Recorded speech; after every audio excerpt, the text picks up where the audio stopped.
I'm Luke Whittaker. I'm creative director of State of Play.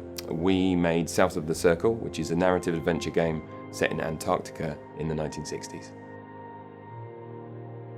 I was fascinated by the surreal beauty of Antarctica, particularly in the 1960s, because of the low tech that was out there at the time. They were still hunting seals with World War I rifles. They didn't have good communication, and so it was a fascinating time, and one at a time of Cold War as well. So politically, there was a lot of interesting things going on. It's important to note that the events in the game take place after the signing of the Antarctic Treaty. This treaty has been keeping the world safe since then. It prevents anyone using weapons in Antarctica. No territorial claims can be made. We had a family friend who was out there in the 1960s. All his original photographs, they were incredibly inspiring.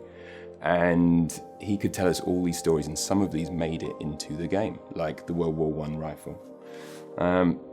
And psychologically, it's a very interesting place because of what it does to a person. So he would talk of going to this place where you are so distanced from the rest of the world. And that was an interesting theme for us to explore. So we explore what happens to a person when they are taken away from all the structures that are around us now. Who are we when we're separated from all the political and social constructs around us? We traveled to Antarctica because we wanted this to feel as authentic as possible.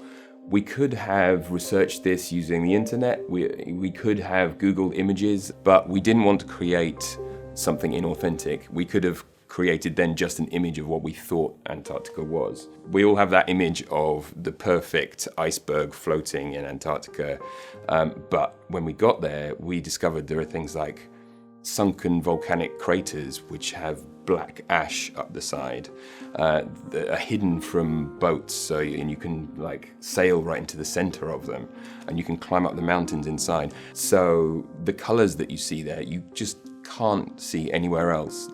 Even on a grey day where there is no color anywhere, which is interesting in itself, it's black and white.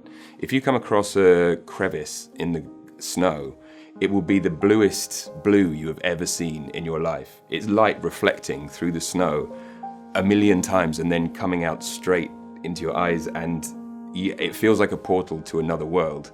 So all these surreal little details we wanted to somehow get into the game. Sounds were really inspiring, and right in front of us, a piece of ice down in the bay, the size of a building, broke off and fell into the water and created a sound unlike anything else that I've heard before. It was like thunder going off in 4 different places at once and echoing around, and the sound stayed there for, it seemed like a minute afterwards.